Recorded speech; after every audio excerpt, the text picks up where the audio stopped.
Hello વિદ્યાર્થી મિત્રો, આજના આપણા વિડીયોમાં આપણે વાણિજ્ય વ્યવસ્થા અને સંચાલન એમાં ચેપ્ટર 1 સંચાલનનું સ્વરૂપ અને મહત્વનો અંતિમ ભાગ વિશે જોઈશું. ઓલમોસ્ટ જે આપણું બીએનું ચેપ્ટર 1 છે એ 7 ભાગમાં સંપૂર્ણ થાય છે. એટલે આ જે બીએનો અંતિમ ભાગ કહી શકાય. આમાં આપણે થોડાક 2 માર્કના અને 3 માર્કના મહત્વની પ્રશ્નની ચર્ચા કરીશું. મેં જે ચેપ્ટરના જે પ્રશ્નો છે બધા એ એકદમ સિક્વન્સમાં નથી લીધા, જેમ ચોપડીમાં આપ્યા છે એ રીતે. મેં આડાવડા પ્રશ્નો લીધેલા છે, જે તમે મારા વિડીયોની અંદર જોઈ શકશો. હવે શરૂઆત કરીએ તો સંચાલનના સ્વરૂપથી.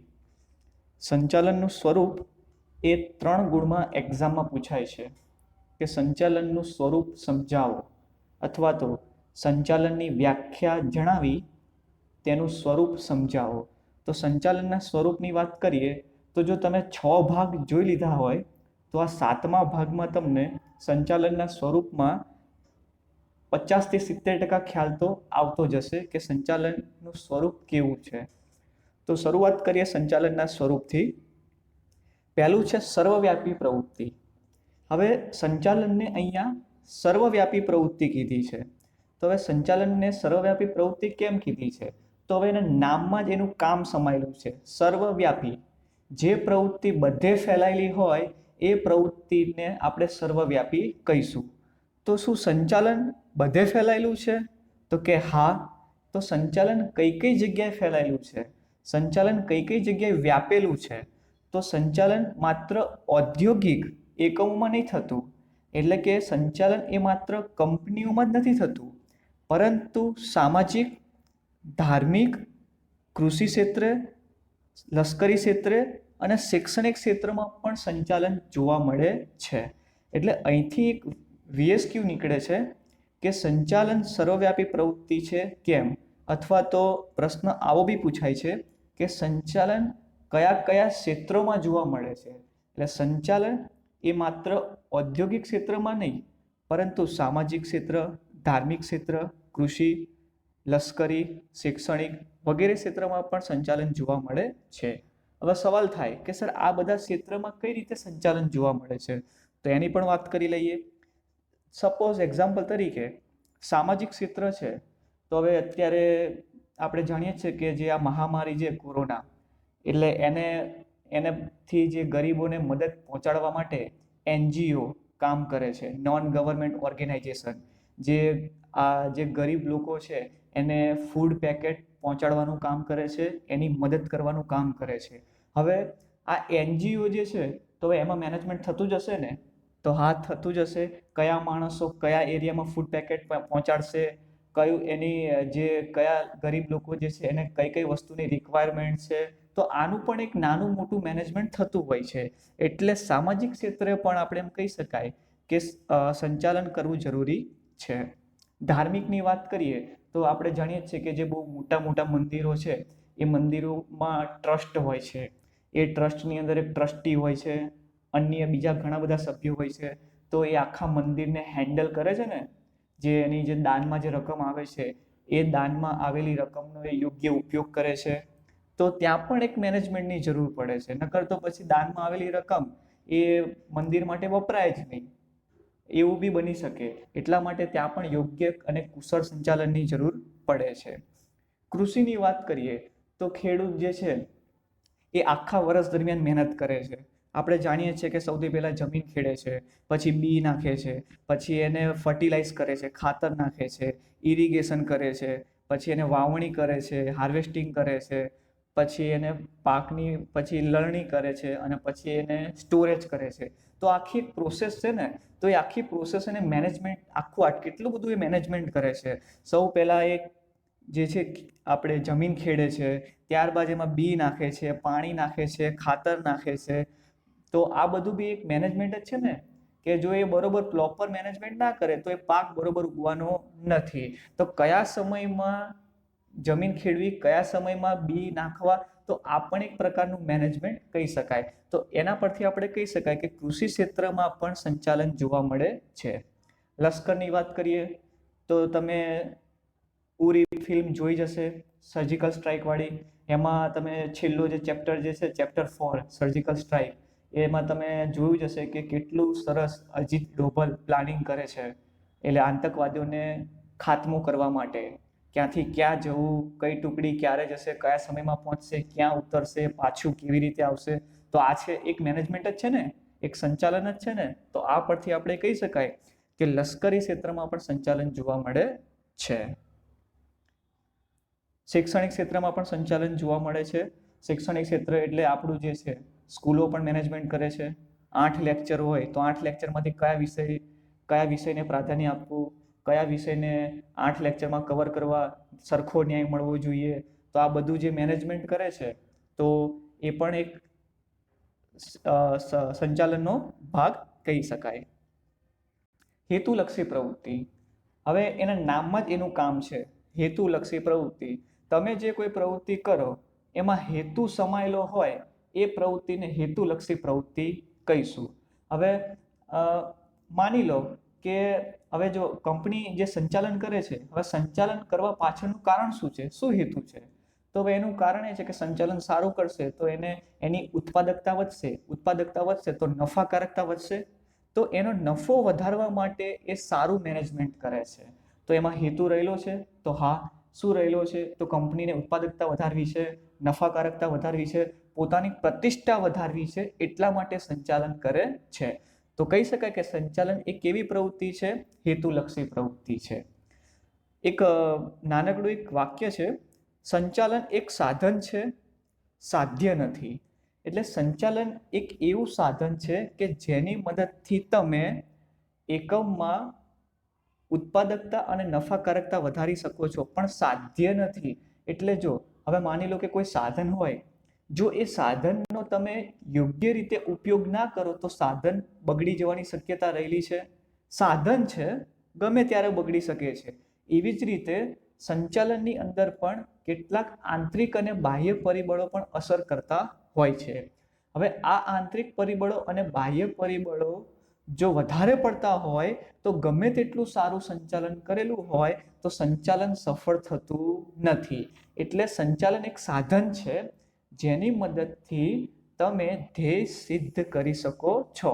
પણ અમુક સર્કમસ્ટન્સીસ એવા આવી જાય છે કે જેને કારણે સંચાલન એ શું કહેવાય, સફળ થતું નથી. તો કહી શકાય કે સંચાલન એક સાધન છે પરંતુ સાધ્ય નથી.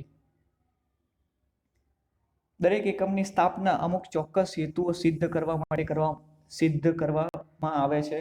એટલે એકમ જે છે નફા માટે સ્થાપવામાં આવેલું છે અથવા સેવા માટે સ્થાપવામાં આવેલું છે. આ કાર્યોને કાર્યક્ષમ રીતે સિદ્ધ કરવા માટે સંચાલન જરૂરી છે. જૂથ પ્રવૃત્તિ. હવે આનું પણ નામમાં જ એનું કામ સમાયેલું છે. જૂથ પ્રવૃત્તિ, 2 કરતા વધારે માણસો ભેગા મળીને પ્રવૃત્તિ કરે એને જૂથ પ્રવૃત્તિ આપણે કહીશું. તો શું સંચાલન એક વ્યક્તિનું કામ છે? તો ના. આપણે ઉચ્ચ સપાટી સંચાલનમાં જોયું ને, બોર્ડ ઓફ ડિરેક્ટર હતા, જનરલ મેનેજર હતા, CEO હતા, MD હતા. તો આ બધા ભેગા મળીને સંચાલન કરે છે, કોઈ એક વ્યક્તિ નથી કરતું. તો જૂથ કોને કહેવાય? તો જ્યાં આગળ 2 અથવા 2 કરતા વધારે વ્યક્તિઓ સમાન ધ્યેય માટે, સમાન હેતુ માટે ભેગા થાય એને આપણે જૂથ કહીશું. તો સંચાલન પણ એક જૂથ પ્રવૃત્તિ છે. કેમ? કારણ કે ત્યાં આગળ 2 કરતા વધારે વ્યક્તિઓ એકમના ધ્યેયને સિદ્ધ કરવા માટે ભેગા થાય છે.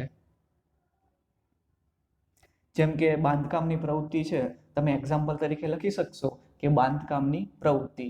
કેમ? જ્યારે બી કોઈ એક ઘર બનતું હોય તો એ ઘર એકલા વ્યક્તિથી બને છે? તો ના, નથી બનતું. કડીઓ અલગ હોય છે, સુથાર અલગ હોય છે, પ્લમ્બિંગ કામ માટે અલગ હોય છે, ઇલેક્ટ્રિશિયન અલગ હોય છે, મજૂર અલગ હોય છે, કલર કામ વાળો અલગ હોય છે. તો બધા વ્યક્તિ અલગ અલગ હોય છે ને. આ બધા વ્યક્તિ ભેગા મળીને ઘર બનાવે છે. એટલા માટે બાંધકામની પ્રવૃત્તિને પણ આપણે જૂથ પ્રવૃત્તિ કહીશું. તો એવી રીતે સંચાલન પણ એક વ્યક્તિ નથી કરતું. સંચાલન કરવા માટે પણ ઘણા બધા વ્યક્તિઓ ભેગા થાય છે અને ભેગા મળીને સંચાલન કરે છે, માટે એને આપણે જૂથ પ્રવૃત્તિ કહીશું. સતત ચાલતી પ્રવૃત્તિ. હવે સતત ચાલતી પ્રવૃત્તિ BA ની અંદર ઘણા બધા પાઠમાં આવે છે. સતત આ જે લક્ષણ છે સતત ચાલતી પ્રવૃત્તિ કોમન વસ્તુ છે. જ્યારે ધંધો શરૂ થાય એટલે કે જ્યારે એકમ શરૂ થાય અને જ્યાં સુધી એકમનો અંત ના આવે ત્યાં સુધી જે પ્રવૃત્તિ સતત કરતા રહેવું પડે એવી પ્રવૃત્તિને સતત ચાલતી પ્રવૃત્તિ કહેવાય. તો સંચાલન સતત કરતા રહેવું પડે તો કે હા. તમે 1 વર્ષનું મેનેજમેન્ટ કરો તો શું 1 વર્ષનું મેનેજમેન્ટ એ આખા 20 વર્ષ 25 વર્ષ 30 વર્ષ ચાલશે? તો ના ચાલે. જે પ્રમાણે બજારને અસર કરતા પરિબળો, સંચાલનને અસર કરતા પરિબળો બદલાય એમ સતત સંચાલન કરતા રહેવું પડે છે. એટલે જ્યાં સુધી એકમનો અંત ના આવે ત્યાં સુધી સંચાલનની પ્રવૃત્તિ કરતા રહેવું પડે છે. તો આથી કહી શકાય કે સંચાલન એ સતત ચાલતી પ્રવૃત્તિ છે. સૌથી પહેલા ધ્યેય નક્કી થાય એકમની અંદર, પછી એ ધ્યેયને સિદ્ધ થાય એટલે કે એ ધ્યેય સિદ્ધ થઈ જાય. ધ્યેય સિદ્ધ થઈ જાય, ફરીથી ધ્યેય નક્કી કરવામાં આવે, ફરીથી એ ધ્યેય સિદ્ધ થાય. તો આમ જે પ્રોસેસ છે એટલે કે ધ્યેય નિર્ધારણ, ધ્યેય સિદ્ધ થાય, પુનઃ ધ્યેય નિર્ધારણ, ફરીથી ધ્યેય નિર્ધારણ. તો આ જે પ્રોસેસ છે એ પ્રોસેસ સતત ચાલતી રહે છે. તો આપણે કહી શકાય કે સંચાલન એ સતત ચાલતી પ્રવૃત્તિ છે. માનવીય પ્રવૃત્તિ, હવે આ તો તમને નામ પરથી જ ખબર પડી જાય છે. સંચાલન કોણ કરે? રોબોટ કરે છે? કોઈ નિર્જીવ વસ્તુ કરે છે? ના. સંચાલન એ માણસ દ્વારા થાય છે અને માણસો માટે થતી પ્રવૃત્તિ છે. તો આમ કહી શકાય કે સંચાલન એ માનવીય પ્રવૃત્તિ છે. હવે સંચાલનમાં માનવ તત્વનું સ્થાન બહુ મહત્વનું છે. માનવી વિના ઉત્પાદકતાના અન્ય સાધનો નિરર્થક નીવડે છે. તમારી પાસે જમીન પડી હોય, ઉત્પાદનના સાધનો પડેલા હોય, લોટ્સ, બહુ બધા પૈસા રૂપિયા પડેલા હોય, પરંતુ જો મેનેજમેન્ટ જ ના હોય તો એ બધા સાધનોનું કશું કામ છે નહીં. એટલે બધા સાધનો નિરર્થક નીવડે છે, નક્કામાં જાય છે. સંચાલનમાં માણસ કેન્દ્ર સ્થાને છે, તેથી તે માણસ માટે માણસ દ્વારા થતી માનવી પ્રવૃત્તિ આપણે કહી શકીશું. નિર્ણય પ્રક્રિયાની વાત કરીએ તો આનું પણ જેવું નામ એવું કામ. નિર્ણય પ્રક્રિયા, ખાલી સંચાલન કરીએ કામ ચાલી જાય? ના ચાલે. સંચાલન થઈ જાય પછી વચ્ચે પણ એમાં નિર્ણય લેતા રહેવું પડે. જો એમાં નિર્ણય ના લેવામાં આવે તો એ સંચાલન અસરકારક રીતે સાબિત થઈ શકતું નથી. અને આ નિર્ણય લેવાનું કામ સંચાલક કરે છે. એટલે જ્યારે એકમની અંદર સંચાલન થતું હોય એની સાથે સાથે સંચાલકે સતત નિર્ણયો લેવા પડે. જો નવી ટેકનોલોજી આવે તો નવી ટેકનોલોજીને વસાવી, એકમમાં વધારે કર્મચારીની જરૂર પડે તો વધારે કર્મચારીની ભરતી કરવી. તો આજે સતત નિર્ણયો લેવા પડે છે. નિર્ણયો લીધા વગર કોઈ પણ કાર્ય થઈ શકતું નથી. હવે માની લો કે એકમે ઉત્પાદકતા વધારવી છે, એણે સરસ મેનેજમેન્ટ કર્યું, હવે એને એ ઉત્પાદકતા વધારવા માટે હજી 50 માણસોની જરૂર છે, તો એ 50 માણસની એને ભરતી કરવી પડશે ને. તો એ ભરતી કરવા માટે એને નિર્ણય લેવો પડશે ને કે ભાઈ મારે ભરતી કરવી છે. હવે બસ ખાલી પેપર વર્ક જ કરેલું હોય તો સંચાલન ગમે તેટલું સારું સંચાલન કરેલું હોય તો એ જે ધ્યેય જે છે એને સિદ્ધ કરી શકાય નહીં. ત્યારબાદ વિજ્ઞાન, કળા અને વ્યવસાય. અત્યારે આપણે શોર્ટમાં જોઈ લઈએ છીએ. આ જ વિડીયોમાં પાછળ આપણે આને થોડુંક ડીપમાં જોશું. સંચાલન આપણે વિજ્ઞાન કહીશું, કળા કહીશું અને વ્યવસાય કહીશું. તો વિજ્ઞાન કેમ કહીશું? તો વિજ્ઞાનમાં શું હોય?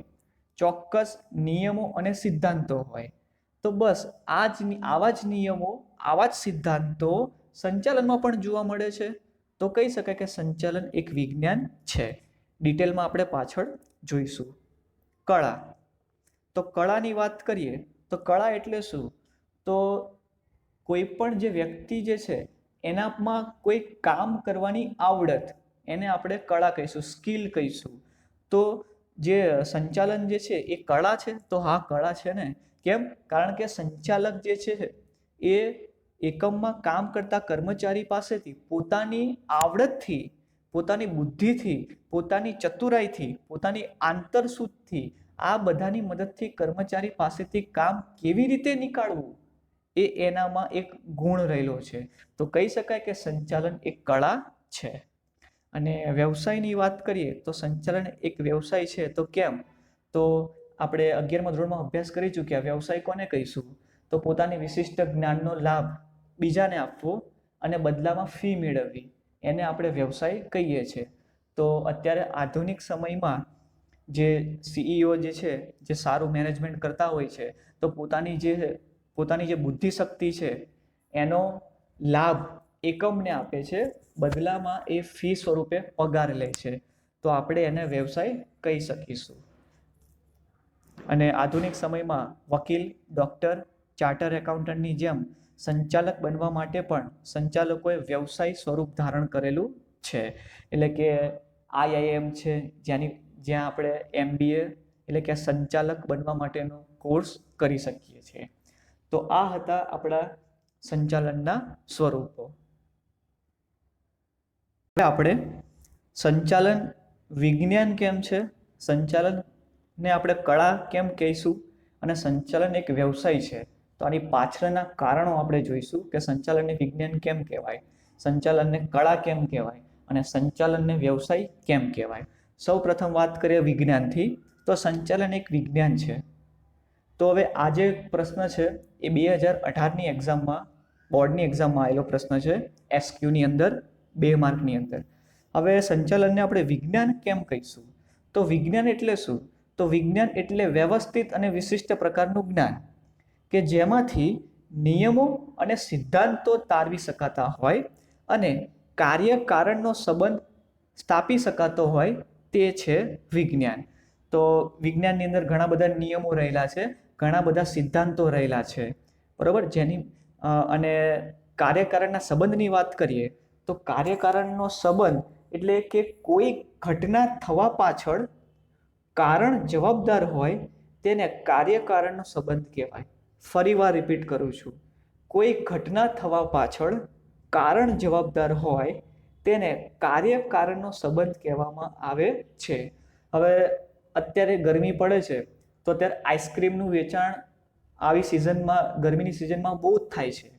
તો હવે આઈસ્ક્રીમનું વેચાણ વધારે થાય છે, વધ્યું છે, તો હવે એટલે કે ઘટના છે. હવે એની પાછળનું કારણ શું છે? તો કે ગરમીમાં વધારો, ટેમ્પરેચર વધી રહ્યું છે. તો જેમ જેમ ટેમ્પરેચર વધી રહ્યું છે એમ એમ આઈસ્ક્રીમની માંગમાં એટલે કે આઈસ્ક્રીમની વેચાણમાં પણ વધારો થાય છે. તો આને આપણે કાર્યકારણ સંબંધ કહેવાય કે ભાઈ ગરમીમાં થતો વધારો એ કારણ છે અને આઈસ્ક્રીમનું જે વેચાણ વધે છે એ ઘટના છે. તો આ બંને વચ્ચે આપણે કાર્યકારણનો સંબંધ આપણે કહી શકાય. મેનેજમેન્ટની વાત કરીએ તો ભાઈ મેનેજમેન્ટની અંદર કર્મચારીમાં અસંતોષ થાય તો આ ઘટના બની. તો હવે કર્મચારીમાં અસંતોષ ક્યારે થાય? જ્યારે એનો પગાર ઘટાડવામાં આવે, જ્યારે એને ઠપકો આપવામાં આવે, જ્યારે એને કામ કરવા માટે ઔદ્યોગિક વાતાવરણ પૂરું પાડવામાં ના આવે, ત્યારે એને કર્મચારીમાં અસંતોષ પેદા થાય. તો કર્મચારીમાં અસંતોષ પેદા થયો એ ઘટના છે, પણ એની પાછળ કયું કારણ જવાબદાર છે? તો પગારમાં ઘટાડો, એને યોગ્ય વાતાવરણ પૂરું પાડવામાં નથી આવતું. તો આ જે એક કારણ કહીશું. તો જેમાં કારણ અને ઘટના બંને જવાબદાર હોય એને આપણે કાર્યકારણનો સંબંધ કહીશું. સંચાલનમાં પણ વિજ્ઞાનના જેવા લક્ષણો જોવા મળે છે, એટલે કે જે કેરેક્ટરિસ્ટિક્સ વિજ્ઞાનમાં, સાયન્સમાં જોવા મળે છે એવા જ લક્ષણો સંચાલનમાં પણ જોવા મળે છે. તો કેવા લક્ષણો બંનેમાં જોવા મળે છે? તો વ્યવસ્થિત જ્ઞાન, સર્વવ્યાપકતા, કારણ અને અસરોનો સંબંધ, હકીકતો, વિશ્લેષણ અને પ્રયોગોનો આધાર, નિયમોની ચકાસણી. તો જે આ બધી વસ્તુ વિજ્ઞાનમાં જોવા મળે છે એ જ વસ્તુ સંચાલનમાં પણ જોવા મળે છે. આથી આપણે કહી શકાય કે સંચાલન એક વિજ્ઞાન છે. આ બધા જે વ્યવસ્થિત જ્ઞાન, સર્વવ્યાપકતા, કારણ અને અસરોનો સંબંધ જે તમને 6-7 આપેલા છે એમાંથી તમે કોઈ પણ 3 લખશો તો પણ ચાલશે. સંચાલનને પણ વિજ્ઞાનની જેમ પોતાના આગવા સિદ્ધાંતો છે, જે આપણે ચેપ્ટર 2ની અંદર જોઈશું. આ સિદ્ધાંતો દ્વારા એ માનવ, યંત્ર, મૂડી, પદ્ધતિ એનો યોગ્ય ઉપયોગ કરવામાં આવે છે. આમ આપણે કહી શકાય કે સંચાલન એક શું છે? વિજ્ઞાન છે. અને પ્રસિદ્ધ સંચાલન શાસ્ત્રી ડૉક્ટર જ્યોર્જ આર ટેરી એવું કહે છે કે વિજ્ઞાન વ્યક્તિને જાણવાનું શીખવે છે. એટલે કે સાયન્સ ટીચીસ વન ટુ નો. વિજ્ઞાન જે છે એ વ્યક્તિને એક કંઈક જાણવાનું શીખવે છે. તો આપણે આ જે તમે સ્ક્રીન ઉપર જોઈ શકો છો, તમે એટલા મુદ્દા તમે લખો તો તમારા 2માંથી 2 માર્ક પૂરા મળશે. ક્યાંય પણ તમારો માર્ક અડધો માર્ક પણ કપાશે નહીં.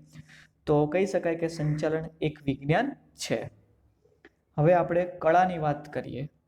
તો કળા એટલે શું? તો કળા એટલે કાર્ય કરવામાં વ્યક્તિનું નૈપુણ્ય અથવા કૌશલ્ય. કોઈ કાર્ય કરવામાં તમારી આવડત, ખાસ પ્રકારની આવડત હોય, ખાસ પ્રકારનું કૌશલ્ય છે, તો તમારામાં કળા રહેલી છે એમ કહી શકાય. સપોઝ તમે ભારતની અંદર રહો છો, ભારતની અંદર તમને ફ્રેન્ચ બોલતા આવડે છે, તો તમારામાં એ ફ્રેન્ચ બોલવાની કળા છે એમ કહી શકાય. જેમ કે શિલ્પકાર છે, હવે શિલ્પકાર કેવો પથ્થર હોય, એ પથ્થરને કોતરીને એક સરસ મૂર્તિ બનાવે છે, તો એ એનામાં કળા રહેલી છે. ચિત્રકાર પેન્સિલ અને કલરની મદદથી સરસ એક ચિત્ર બનાવે છે, તો એ ચિત્ર બનાવવાની એનામાં કળા રહેલી છે, એનામાં આવડત રહેલી છે, એનામાં કૌશલ્ય રહેલું છે. તો શું સંચાલનમાં પણ આવું આવડત રહેલું છે? સંચાલનમાં પણ આવી કોઈ કળા રહેલી છે, આંતરસૂઝ રહેલી છે? તો હા, સંચાલનની અંદર પણ કર્મચારી પાસેથી કામ લેવામાં બુદ્ધિ ચાતુર્ય, આવડત અને નૈપુણ્યની પણ જરૂર પડે છે. તમે કળાની અંદર એક્ઝામ્પલ લખી શકશો: શિલ્પકાર, ચિત્રકાર, નૃત્યકાર. ચોપડીની અંદર તમને આપેલું નથી, પણ તમે એક્સ્ટ્રા માહિતી માટે, તમારું સારું પ્રેઝન્ટેશન માટે તમે આ શબ્દનો, આ એક્ઝામ્પલનો ઉપયોગ કરી શકો છો. હવે સંચાલન એક એવી વસ્તુ છે કે તમારી પાસે અમુક વસ્તુ એવી છે ને કે વિજ્ઞાન જ્યાંથી અટકે છે ને ત્યાંથી કળાની શરૂઆત થાય છે. એટલે કે માત્ર વ્યક્તિ પાસે પુસ્તકિયું જ્ઞાન હોય ને તો એ પુસ્તકિયું જ્ઞાન ખાલી જરૂરી નથી. હવે માની લો કે કોઈ ડૉક્ટર છે, હવે એની પાસે એને MBBS કરેલું છે, એની પાસે પુસ્તકનું લોટ્સ ઓફ જ્ઞાન છે, પણ જ્યાં સુધી એની પાસે પ્રેક્ટિકલ જ્ઞાન નહીં હોય તો એ પુસ્તકનું જ્ઞાનનો કોઈ અર્થ રહેતો નથી. તમે 12મું ધોરણ ભણો છો, તમારી પાસે ચોપડીનું જ્ઞાન છે, પણ તમારી પાસે એ ચોપડીની રિલેટેડ પ્રેક્ટિકલ નોલેજ ના હોય તો તમારું એ 12મું ભણેલું નકામું છે. તો એવી જ રીતે એકમની અંદર પણ સંચાલક પાસે માત્ર પુસ્તકીય જ્ઞાન જરૂરી નથી, પરંતુ એની સાથે સંચાલક પણ પ્રેક્ટિકલ એટલે કે વ્યવહારુ હોવો જોઈએ. અને જ્યાં વિજ્ઞાન અટકે છે ત્યાંથી કળાની શરૂઆત થાય છે. આ જે નોલેજ ઇઝ પાવર વાળી જે લાઈન છે એ મેં એક્સ્ટ્રા આપેલી છે, જે તમને ચોપડીમાં ક્યાંય જોવા નહીં મળે. એક સીધી વસ્તુ છે, નોલેજ ઇઝ પાવર, જ્ઞાન એ જ શક્તિ છે. એટલે પરંતુ તે સંપૂર્ણ સાચું નથી. તમારી પાસે જ્ઞાન છે તો એને શક્તિ કહીશો તમે, તો એ સંપૂર્ણ સાચું નથી. કેમ? કારણ કે એપ્લાઇડ નોલેજ ઇઝ પાવર, અર્થાત અમલમાં મુકાયેલ જ્ઞાન જ શક્તિ સાબિત થાય છે. મેં હમણાં કીધું એ પ્રમાણે તમારી પાસે જ્ઞાન રહેલું છે, પણ જ્યાં સુધી તમે એ જ્ઞાનનો ઉપયોગ નહીં કરો ત્યાં સુધી એ જ્ઞાન શક્તિ સાબિત થતું નથી. ડૉક્ટર જોર્જ ટેરી જણાવે છે કે કળા વ્યક્તિને કામ કરવાનું શીખવે છે, જ્યારે વિજ્ઞાન શું શીખવતું હતું? જાણવાનું. જ્યારે કળા વ્યક્તિને કામ કરવાનું શીખે છે. તો આ પરથી આપણે કહી શકીએ કે સંચાલન એક કળા છે. હવે આમાં પણ એક અપવાદ રહેલો છે. સંચાલન એ માત્ર કળા નથી, સંચાલન એ માત્ર વિજ્ઞાન નથી. સંચાલન એ વિજ્ઞાન અને કળાનો સુભગ સમન્વય છે. બરાબર? એટલે કે સંચાલન જે છે એ ભૌતિક શાસ્ત્ર જેવું શુદ્ધ વિજ્ઞાન નથી, કે સંચાલન એ શિલ્પ જેવી શુદ્ધ કળા નથી. એટલે કે જે કોઈ સંચાલક છે એની પાસે માત્ર ચોપડીનું જ્ઞાન જરૂરી નથી, કે માત્ર એની પાસે કળા હોય એનાથી પણ કામ ચાલતું નથી. સંચાલક પાસે ચોપડીનું જ્ઞાન અને કળા આ બંને વસ્તુ હોવી જરૂરી છે. તો તો કહી શકાય કે સંચાલન એ માત્ર વિજ્ઞાન પણ નથી, સંચાલન એ માત્ર કળા પણ નથી, સંચાલન એ વિજ્ઞાન અને કળાનો સુભગ સમન્વય છે. હવે વાત કરીએ, સંચાલન એક વ્યવસાય છે જે 3 ગુણની અંદર પૂછાતું હોય છે. વ્યવસાયની વાત કરીએ તો આ વ્યવસાયની ડેફિનેશન આપણે જોઈ ચૂક્યા છે અગાઉ. વ્યવસાય કોને કહીશું? તો કોઈ પણ ક્ષેત્રનું વિશિષ્ટ જ્ઞાન પ્રાપ્ત કરીને તે જ્ઞાનનો લાભ સમગ્ર સમાજને આપવામાં આવે અને બદલામાં સમાજ પાસેથી ફી લેવામાં આવે, એને આપણે વ્યવસાય કહીશું. એક્ઝામ્પલ તરીકે ડૉક્ટર છે, વકીલ છે, ચાર્ટર એકાઉન્ટન્ટ છે, ઇજનેરો એટલે કે એન્જિનિયરો. તો આ બધા શું છે? તો એ વિશિષ્ટ પ્રકારનું જ્ઞાન પ્રાપ્ત કરે છે અને એનો લાભ સમાજને આપે છે અને બદલામાં એ ફી મેળવે છે. હવે આ જે ડૉક્ટર છે, વકીલ છે, ચાર્ટર એકાઉન્ટન્ટ છે, એમાં કેટલીક લાક્ષણિકતાઓ જોવા મળે છે અને આવી જ લાક્ષણિકતાઓ સંચાલનમાં પણ જોવા મળે છે. એટલા જ માટે સંચાલનને એક વ્યવસાય કહેવામાં આવે છે. તો હવે આપણે એ જોઈશું કે ડૉક્ટર, વકીલો, ચાર્ટર એકાઉન્ટન્ટમાં જે લાક્ષણિકતા જોવા મળે છે એવી કઈ લાક્ષણિકતા સંચાલનમાં જોવા મળે છે જેની મદદથી આપણે સંચાલનને એક વ્યવસાય સાબિત કરી શકીએ છીએ. તો શરૂઆત કરીએ. સૌથી પહેલા વિશિષ્ટ પ્રકારના જ્ઞાનની જરૂર. હવે કોઈ પણ વ્યવસાય હોય એમાં કોઈ એક વિશિષ્ટ, એક ચોક્કસ પ્રકારના જ્ઞાનની જરૂર પડે છે. જેમ કે વકીલના વ્યવસાય માટે LLB, ડૉક્ટરના વ્યવસાય માટે MBBS, MD, MS ની પદવી મેળવવી પડે છે. તો શું સંચાલક બનવા માટે આવી કોઈ પદવી મેળવવી પડે? તો યસ, સંચાલક કોઈ એકમના સંચાલક બનવા માટે BBA તેમજ MBA કરવું પડે છે. BBA અને MBAનું પૂરું નામ બોર્ડની એક્ઝામમાં, જુલાઈની એક્ઝામમાં અને સ્કૂલની એક્ઝામમાં ઘણી બધી વાર આવી ગયું છે કે MBAનું પૂરું નામ જણાવો, BBAનું પૂરું નામ જણાવો. બેચલર ઓફ બિઝનેસ એડમિનિસ્ટ્રેશન અને MBAનું પૂરું નામ છે માસ્ટર ઓફ બિઝનેસ એડમિનિસ્ટ્રેશન. એટલે કે અત્યારે આપણે કોઈ કંપનીમાં, કોઈ એકમમાં સંચાલક બનવું હોય તો આપણી પાસે MBAની પદવી જરૂરી છે. તો કહી શકાય કે સંચાલન એક વ્યવસાય છે. ત્યારબાદ વાત કરીએ તો જ્ઞાનમાં વૃદ્ધિ અને સંશોધન. વ્યવસાયની જેમ સંચાલનમાં પણ અનુભવ અને તાલીમને આધારે જ્ઞાનમાં વૃદ્ધિ અને સંશોધન થાય છે. તો કઈ રીતે? તો હવે ડૉક્ટર જ્યારે ભણીને બહાર નીકળે, પહેલી વાર જ્યારે ઓપરેશન કરે તો એ એટલો બધો એક્સપર્ટ બની ગયો હોય? તો ના. એ જેમ જેમ આ ફિલ્ડમાં 1 વર્ષ, 2 વર્ષ, 5 વર્ષ, 10 વર્ષ, 20 વર્ષ જેમ જેમ એ કામ કરતો જશે એમ એમ એને કંઈક નવું જાણવા મળશે, એના જ્ઞાનમાં વૃદ્ધિ થશે. જે વકીલ જે છે, હવે પહેલો કેસ લડે તો હવે પહેલા કેસમાં એને બધું જ ખબર હશે? તો ના. એ જેમ જેમ કેસ લડશે, જેમ જેમ એને અનુભવ થશે એમ એમ એના જ્ઞાનમાં, એની બુદ્ધિમાં વધારો થતો જશે. તો આવી જ રીતે એકમની અંદર જે સંચાલક જે છે એ સંચાલક જ્યારે પહેલી વાર કોઈ એકમની અંદર મેનેજમેન્ટ કરતો હોય ત્યારે એને બધું ખબર નથી હોતી, પણ જેમ જેમ એ મેનેજમેન્ટ કરશે, જેમ જેમ એને તાલીમ આપવામાં આવશે એમ એમ એની બુદ્ધિમાં વધારો થતો જોવા મળશે. એટલે જ્ઞાનમાં વૃદ્ધિ અને સંશોધન થતું રહેશે. વ્યવસાયિક મંડળોની વાત કરીએ તો વિવિધ વ્યવસાયના ક્ષેત્રમાં મંડળો જોવા મળે છે. એટલે કે જેને આપણે એસોસિએશન કહેવામાં આવે છે. વકીલનું પણ એક એસોસિએશન હોય છે, ડૉક્ટરોનું પણ હોય છે. વકીલનું તો તમને કદાચ ખબર હોય તો બાર કાઉન્સિલ, કદાચ તમે સાંભળ્યું હોય કે વકીલાત કરવા માટે બાર કાઉન્સિલનું સભ્યપદ મેળવવું પડે. તો આ બાર કાઉન્સિલ છે, એ બાર કાઉન્સિલ શું છે? તો વ્યવસાય મંડળ છે જે વકીલોને લાયસન્સ આપવાનું કામ કરે છે. તો એવી જ રીતે સંચાલનમાં પણ આવું વ્યવસાયિક મંડળ છે જે સંચાલનનું શિક્ષણ આપવાનું પણ કામ કરે છે અને તાલીમ આપવાનું પણ કામ કરે છે.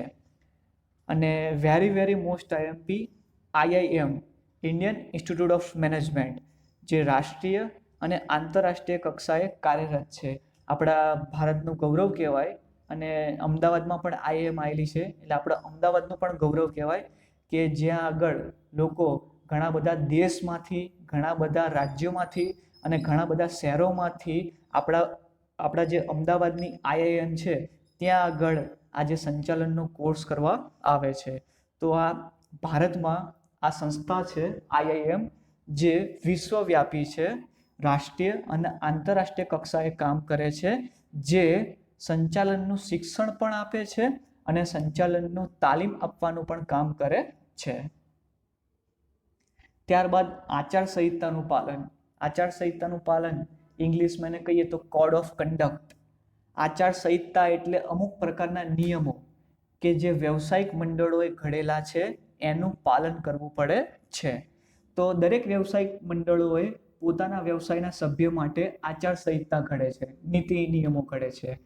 ડૉક્ટરો માટેના નીતિ નિયમો અલગ હોય છે, વકીલો માટેના અલગ હોય છે. એવી જ રીતે જે છે એ આપણે સંચાલકમાં પણ આવા આચારસંહિતા ઘડવામાં આવે છે અને તેનું પાલન કરવું પણ ફરજિયાત હોય છે. ત્યારબાદ વાત કરીએ તો નૈતિક જવાબદારી. તો જેમ ડૉક્ટરમાં નૈતિક જવાબદારી હોય કે કોઈ દર્દી પાસેથી ખોટી ફી ના લેવી, કોઈ દર્દીનું ખોટું ઓપરેશન ના કરવું. વકીલની જવાબદારીમાં એ આવે, નૈતિક જવાબદારી એ આવે કે કોઈ એના જે ક્લાયન્ટ હોય એની પાસેથી બિનજરૂરી વધારેના પૈસા ફી સ્વરૂપે ના લેવા જોઈએ. પછી સાચો અને નીતિમત્તાવાળો કેસ લડવો જોઈએ. તો આ બધી એક નૈતિક જવાબદારીમાં આવશે. તો એવી જ રીતે વ્યવસાયમાં પણ નીતિમત્તાની જરૂર પડે છે. એટલે કે સંચાલકે પણ એકમની અંદર નીતિમત્તા રાખવી પડે છે. કેમ? કારણ કે જે સંચાલન કરનારા વ્યક્તિ હોય એ આખા એકમના તમામ રહસ્યોને જાણતા હોય છે. તો આ રહસ્યોની ગુપ્તતા જળવાય એ પણ જરૂરી છે. એક્ઝામ્પલ તમને આપેલું છે, ચાર્ટર એકાઉન્ટન્ટ તરીકેના વ્યવસાયમાં અસીલની માહિતી જાહેર ન કરવી, તેને વફાદાર રહેવું જોઈએ. અસીલ એટલે ક્લાયન્ટ. સપોઝ સીએ હોય તો સીએની પાસે ઘણા બધા એની પાસે ક્લાયન્ટ હોય, એનો ઘણા બધો ડેટા એની પાસે હોય. તો હવે એની પાસે જે ડેટા જે છે, જે માહિતી છે એ ગુપ્ત રહેવી જરૂરી છે. એને ક્યાંય પણ કોઈ પણ સર્કમસ્ટન્સીસમાં એ માહિતી લીક થવા દેવી જોઈએ નહીં. તો આ એક નૈતિક જવાબદારીની અંદર આવશે. તો આપણે કહી શકાય કે સંચાલન એક વ્યવસાય છે. તો આ સાથે આપણું બીએનું ચેપ્ટર 1 અહીંયા પૂર્ણ થાય છે. જો તમને કોઈ પણ ભાગમાં ક્વેરી હોય તો તમે મને કોમેન્ટ બોક્સમાં અથવા તો મેલમાં મને પૂછી શકો છો. અને જો તમને આ વિડીયો ગમ્યો હોય તો લાઈક કરજો, શેર કરજો અને સાથે સાથે કોમેન્ટ પણ કરતા રહેજો. અને તમારા જે મિત્રો છે જે 12મા ધોરણની અંદર અભ્યાસ કરી રહ્યા હોય એને પણ અમારી channel chariot of wisdom suggest કરજો. આ ચેનલની અંદર હું 12મા ધોરણની અંદર મોસ્ટ આઈએમપી પ્રશ્નો ડિટેલમાં સમજાવવાનો છું, ઇકો અને બીએના. અને તેમજ એસપી, અમુક વિદ્યાર્થીઓને એસપી સબ્જેક્ટ હોય છે, એ એસપી સબ્જેક્ટનું પણ હું મટીરિયલ આપણી ચેનલની અંદર હું પ્રોવાઈડ કરવાનો છું.